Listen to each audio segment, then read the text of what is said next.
Okay, so I want to make this quick video on how to fix a Xbox controller. As you can see, mine's already torn down. That's pretty straightforward. You just take the screws out. Make sure you find that there's one right there. You get a set from Walmart, a little bit set from Walmart. You'll need a what is that, a TR9? What? And that's the one with the little hole in it. I know, I'm telling people how to fix this. And then inside, when you get to the board, you'll need, there's little tiny screws, and those little ones are a TR6. So that'll get you there. Me? No, I'm telling the people on the internet.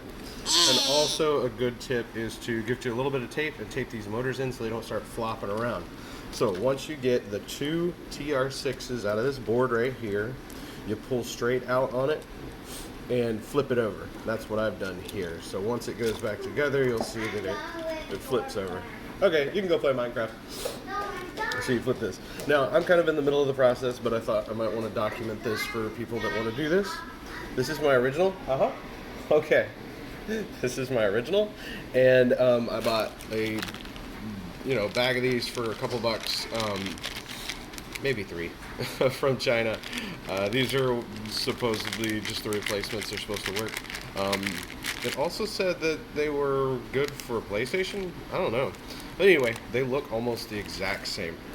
Now, in here you'll see this little guy. Now, what I've done is I've pulled this down. Now, the way you pull this down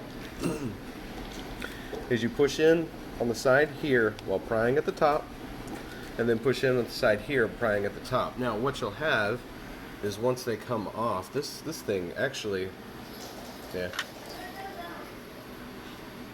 the side here is one little piece. So what you're doing is, why it's so difficult, is those three little prongs are soldered in. So you're bending those little prongs. They're strong, don't worry. You just kind of have to push it back so it feels a little awkward. Once you get that back, you can do the same thing with a new one. Pull that little white thing out. Then you'll see other instructionals do that. This is a black one. The originals are black. And the top of them is this little, edge right there. So I'm going to pause the video and show you what the white ones look like and how they come out. But pretty straightforward. So you'll see there's an original black one there. This one, I just took this black one out. Okay. So as you'll see, these kind of snap off. And when they snap off, they got the little 3 right there. And then you have this white one. And to get the white piece out, I kind of push these together a little bit, and that pulls out the white piece.